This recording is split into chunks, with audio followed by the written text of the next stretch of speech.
My name is Sabrina, and I'm going to be your host for Ordinary People. This is season 1, episode 1. And first of all, before I get into the nitty gritty, I just want to say thank you and welcome. And secondly, good luck, because I don't know what we're in store for, but at the end of the day, Ordinary People is about highlighting the extraordinary things that ordinary people do on a day-to-day basis. And the concept for Ordinary People came because I've wanted to do a podcast for a really long time. And I toyed with the idea and had a lot of different varying ideas of what I could do with it. But somebody said something to me and they were like, well, what is unique about what you're trying to do? Everybody is doing podcasts and everybody's doing these things. Like, what makes you stand out among the crowd? And in that, it took a lot of self-reflection, but I realized I'm just another ordinary person. And sorry, I have notes on just in case I get sidetracked because I'm definitely a rambler. Most people go like A, B, C, D, etc. I'm like A3, Z, B, 2, 5, whatever it may be. So to try to make sure that my point gets across coherently. And that's something I'm actively working on. And I'm sure like down the road, I'm going to rewatch this episode and be like, facepalm, what was I doing? Like, come on, Sabrina. But at the end of the day, you have to start somewhere. And this is where we're starting. So Ordinary People, again, it's just about highlighting the extraordinary things that ordinary, everyday people do. And I want to make something very clear. When we look at celebrities or influencers, people of notoriety or of fame, at the end of the day, they're just another ordinary person. And it's really interesting when you start to have communication with people and realize how many lessons you can learn in life. And sometimes you don't even have to physically or personally experience it yourself. You can just hear it from word of mouth and learn and grow from it. And I think that's the beautiful thing about life. So welcome to Ordinary People. And I'm super excited to have you here. Super excited just to be doing this and getting out of my shell a little bit. I am a very extroverted person, but I have my moments of introvertedness. And that for me is something I like to call quiet time. So I'll give myself, it's something my parents did when I was a kid, but I would have like 2 hours to myself and I could do whatever I wanted to. But it was just to give that time, one, for them to have a little bit of a break, but two, I needed that for myself. And so now as I've gotten older, I really enjoy having some quiet time and, just step away from everything because it can get exhausting and your energy gets depleted when you don't let it recharge. So I just want to check my notes really quick. Yeah, I'm hitting everything I wrote down. So I kind of just gave myself a basis of like the points I wanted to make on my first episode. And one of the big things too is an accountability of what you can expect, what I can expect, what our guests can expect, just holding an accountability and setting an expectation for what the purpose of this platform is. And it really is just to highlight everyday people and find peace and comfort in the stories that other people have gone through and find that positive light. Find what was the benefit of that negative circumstance. For a long time, I've struggled with finding the positive, and I'll get to my first question that I want to keep continuous amongst all my interviews and all the people that I talk to is, tell me about yourself. When you're listening to this or if you're watching this, whatever it may be, ask yourself these questions. Can you tell me about yourself? Is that something that you can formalize into words? Because I know for me, to tell about myself, I am a quarter of a century for the rest of this month. And then I'm older than that. But I'm already closer to 30 than I am to 20. And that is like what the fuck? What the fuck is going on? Life goes so fast and you really have to take advantage of all the moments and opportunities that are presented to you. So one of those things for me is to tell you about myself and why I'm focusing the first few episodes of this podcast and this series on myself, because I want you to understand who I am as a person. And I sometimes need to understand who I am as well. So it's a mutual beneficial learning experience. And so if I were to tell you about myself, I would give myself one word, and that is positive. I haven't always been that way. It's definitely been an uphill journey. Like I used to say, someone actually said to me one time, and then I was like, oh, I like that. I'm going to use that. Like my life is like a roller coaster. You're going up and down and you're doing all the loops. But it was so bad for me. It was like I was on a roller coaster and I didn't even listen to the attendant. And so I had my hands and my feet out of the cart. And instead of just going through all those loops and turns and going backwards, I was doing all that while hanging out of the cart. And that was how I felt. It was this like overwhelming negative feeling that I could not shake off or get rid of. Now, through a lot of mindset training and really reworking my brain to think in a different way. I like this metaphor instead. It's like you're on an escalator. And life is the escalator. It's going to continue moving forward. If the mechanisms are made properly, it's just going to keep moving forward, whether you're on it or not. One thing about an escalator is if you get too comfortable and you lean on that little conveyor belt thing that goes the opposite way of the steps, you might slip back and fall. But if you've built the foundation and the mechanics correctly, it's going to bring you back up. And so that's how I kind of feel in life right now, is that I'm on an escalator and I'm just moving forward. If I want to get a little bit further ahead, I can take a few extra steps, but my foundation, the mechanics are still moving forward, whether I am or not. With that though, don't get overwhelmed and thinking you have to have this like huge foundation and build like this support system and all these things, because those are great for our long-term growth and our journey in life. But at the end of the day, the foundation is your mind.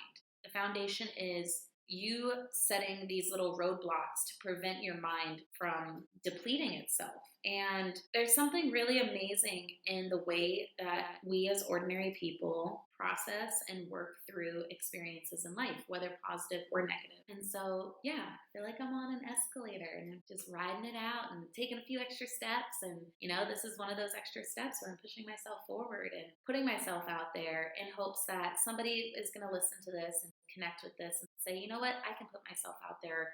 I'm going to do something a little bit different. And so one of the big things when I was in a really bad negative headspace, my mom would ask me, who did you make smile today? And it can't be a friend or a family member, because naturally you should already be making them smile. And so it gave me this goal to have to find a stranger and be able to share a moment with them of positivity and then be able to reflect on that with my mom. So that's something I'm going to give you a little homework.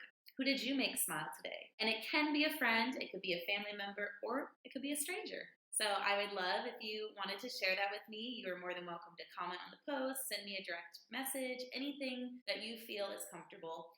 My goal for you is to make somebody smile. So whether it be a friend, family member, or stranger, have that in the back of your head of, oh, I have to make somebody smile and I want to share that with somebody else. And it's just a way to spread positivity. Oh, something I want you to recognize too in communication styles and how people speak. I'm going to break it down to two ends of the spectrum, but in reality, nothing in this world is black and white. There's a gray area. There's a lot of in the middle ground and all that, but it's two different styles of communication. So there's like checkpoint A, which is very like direct, short, to the point. And then there's checkpoint B, which is a little more fluid, a little extra wordy, and might get a little misconstrued in what the actual point is. I think you can tell where I am on the spectrum, B, but it's still that middle ground. I have moments where I'm like right on point and I make those good points. And then sometimes it's just like, what the fuck is this bitch saying? And yeah, but it's okay. You just have to accept it and know that's how you are. And a good thing in recognizing the different styles of communication is understanding how somebody else communicates and whether you can make changes in how you speak to better deliver your point to them, or you can understand them better and not get so offended potentially on what they're saying. Because that's a big part right now in our society, is getting easily offended and not realizing whether it's a joke or, sometimes people say things. And one of the biggest things that I realized is the words or things that other people say to me don't affect me that badly. Of course, I'm human. I'm an ordinary person. It does affect me a little bit. But I've probably said it to myself or thought of it myself. And so if you're your own worst critic, nobody else is ever going to top you. Nobody else is ever going to be able to beat you down because you're probably already beating yourself down. And there is a fine line in moderating that beat down. And that's a big part of life too. Everything is about moderation, especially with the influx of our use of social media now and technology. We have to find that balance. There is a balance and you just have to find it, and you'll feel a lot better when you find it. But think about it as simple as when you go out to a restaurant or even you're eating at a dinner table. I don't normally eat at a dinner table, but that kind of atmosphere. When you are in that sphere, are you locked down on your phone, reading something off your phone, or watching like little YouTube shorts or Instagram reels or TikTok videos? Rather than realizing you have the opportunity to have a physical, direct communication with somebody else, and you're wasting that opportunity to have instant gratification from your phone. So what I would suggest is put the phones down in the middle of the table or leave the phones in the car. If you have kids, maybe have an Apple Watch so if they're calling you, like you can be there for it. But really enjoy that time because it's actually really fun. I mean it seriously. It is so much fun to communicate. And I think especially the past few years and, lockdown and not being able to see people face to face, we've become accustomed now to this digital form of communication. And there's just nothing that compares to being physically with somebody else. And so I hope that you think back on that. Maybe next time, just put the phone down just for dinner and enjoy that conversation because you never know what you may get out of that conversation. So, yeah, I said I was positive, and I haven't always been that way. Definitely been a big challenge because I felt like I was always extrovertly positive on, ooh, excuse me. But on the surface, like when other people were around me, they'd always be like, "Oh, you're so positive. You're so happy all the time." And behind closed doors, I was really, really sad all the time. And it was because when I finally had that quiet time or that time alone to myself, I spent it by reflecting on the past and thinking, oh, if this would have gone differently, then I wouldn't be in the situation that I'm in right now. Rather than being grateful that I had to go through that opportunity and that challenge to get to my future self or get to a different level. So, a big reset that I did on my brain was instead of focusing on the past and how it related to my present, it's focusing on my present and how it's going to improve my future. And I know that my future self is going to be like, oh, ooh, Cardi B, I hope you're proud of me on that one. I'm proud of that. Oh, no, lost it. Never mind. Take it back. It was just a fluke. But yeah, there's just parts of life where you really have to think, what is it going to be like a year from now or 5 years from now or even tomorrow, and not get so caught up on the mistakes of the past because we make failures in life, and some of the biggest successes come from some of the biggest failures because we've learned, grown, changed, and then put out or not put out. There's definitely a better word. So doing that, there's a big thing in life. I feel like you can kind of break it down when you're upset about something. And this is also something I used to do. If a new negative experience came up, I would bring all of the old negative experiences that I had from the past into the present. So now I'm not just upset about this one thing that's happening. I'm upset about all the things that have happened. And in doing that, it's like cancer for your brain. It is so bad. And then you start to spiral and you start to get upset and then you start to not take care of yourself. Like that's one of the biggest things I know. If I'm upset, I need to go shower. If I shower, I'm going to feel better. But then you get in this lull where you're like, I kind of like being upset because now no one's talking to me and I have this alone time, which for me, I was always looking at, sometimes I'm around people so much where I'm just like, I need to decompress. I need time to myself. And so I knew that if I would get upset, I wouldn't shower, which would make me not want to go out and do things. And then I wouldn't have to be around people instead of just, now I got Charlie next to me. I don't know if you can see it on the camera. My dog, Charlie, she's a little over 3 years old. She's a Doberman. She's the best thing ever. And I love her so much. She's like my first dog that's actually mine, not like a childhood dog that you had or childhood animal. Like, this is my little baby girl. But yeah, another thing is when those negative experiences pop up. I know I kind of finished that for me, so I'll move past it. But when those negative experiences pop up, you have to look at it and say one of two things. Is this something that I myself can change? Or is this something that is out of my control and it's on somebody else? Because we can't change other people. You have to learn how to cope when you can't change a situation and recognize that you might not enjoy what it is, but find the positive in it. And if it's really bad, find a way to distract yourself to cope and do it in a positive light and moderate it. So for me, my recent one has been Angry Birds 2. So embarrassing. I love Angry Birds 2, and it's just a mindless little game that you can play, and things like Candy Crush or Sudoku, or is it Sudoku, Sudoku? I don't know, or crossword puzzles. And that's the interesting thing to think about. This influx of all these apps, all these games, this accessibility of being able to distract ourselves is still the same thing that they used to do back in like the 70s, 80s, all the way up until like I think early 2000s. Like newspapers were really popular, and there was cartoon strips in newspapers or crosswords in newspapers. And now it's just adapted to the accessibility of being able to download an app on our phone and do the same things, distract ourselves. And so that's what you can do. Find ways to cope, things that make you happy. And maybe you have to reflect on that and really look deep within yourself. What makes me happy? What makes Sabrina happy? showering, video games every once in a while. Sometimes food makes me happy, especially desserts. Chef's kiss. And my animals. Like, I love animals and I love my sports circle and my group. And so I know when I have those moments, I can go to them. But I also love a pen and a paper. And this is where I get into my second part of if it's something that you can change, take the time to actually write down what you're feeling, why you're feeling this way, who's causing you to feel this way. Figure out what you can do to fix it. Write your plan out. And sometimes you don't even have to refer back to the plan itself, like what you wrote. You literally can just write it and then it's in your subconscious. And you're naturally, everything you're doing is kind of geared towards that. I need to figure out a better little recording studio, but I'm making it work with what I got. Do you enjoy it so far? All right. There's either something you can do about it or you can't do anything about it, so distract yourself. So finding ways to distract yourself. A lot of times people also use humor. If you can think about it, I'm going to use an extreme scenario, like being at a funeral, which is a really sad time for a lot of people. But when you recognize that you can find the humor and the celebration of life in those moments, and normally it's one person that pulls everybody else out of the funk. And to be that person, kudos to you, because that is an amazing thing to be, a positive light for other people, celebrating the life that this person in particular has lived rather than being upset that they're no longer here. You have to think about it. They're no longer in pain. They're on whatever next journey or path. However you want to look at life and what comes after it, we really don't know. So you got to find whatever makes you feel good about it. Some people behind closed doors, that's when they're upset. They're going to watch America's Home Videos. Well, really now it's YouTube compilations, Fail Army and stuff like that.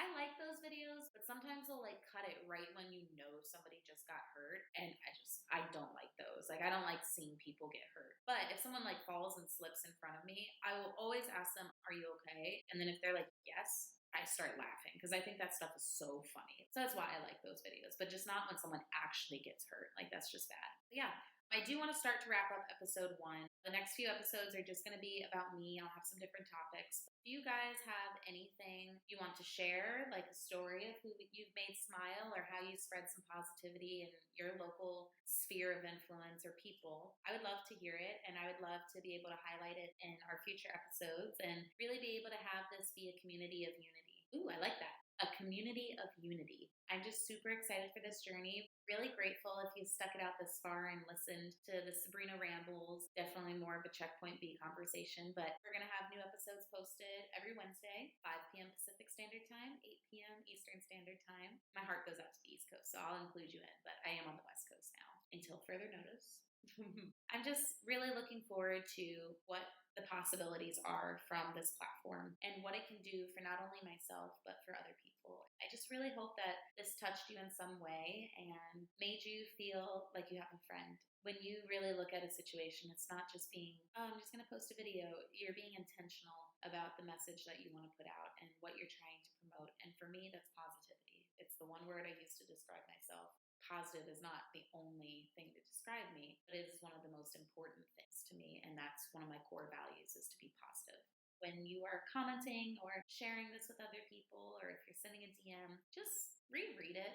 A lot of people have this braggadocio mindset, oh, I'm behind a phone so I can say anything. You don't realize there's another ordinary person on the other side of that, now potentially being upset because of the words you said. Again, people more than before are getting offended by things. Hopefully we start to kind of decrease that out of normalcy and just realize you're true to your values and you're a good person at the end of the day. You can try your best, but you're not going to make everybody happy, and that's okay. Even all these celebrities and influencers, they are just ordinary people, and you have to remind yourself there is nothing that sets them apart from you. If you start to make all these excuses of why you can't do something, what good does that do? In a sense, grow up and say, okay, I want to do this for myself, and I'm going to do this, and this is how I'm going to. Hold on, I got another burp. This is so embarrassing, but this is who I am. So accept it, bitches. Kidding. Yeah. Just be an ordinary person. Tune in Wednesdays, 5 p.m. Pacific Standard Time, 8 p.m. Eastern Standard Time. We'll be posting new episodes. And for the first few episodes, I'm just going to get more comfortable with recording and doing these things, gearing up to the point to have some guests on and be able to share our viewers' stories of positive moments or even negative experiences that they've seen and found the positive in, so that maybe somebody else can find that as well. So again, I really appreciate you being here. I hope you enjoyed this first episode. And to wrap it up, I am Sabrina, and this is episode 1 of Ordinary People. Okay, did it! I should do the Michael Scott spin.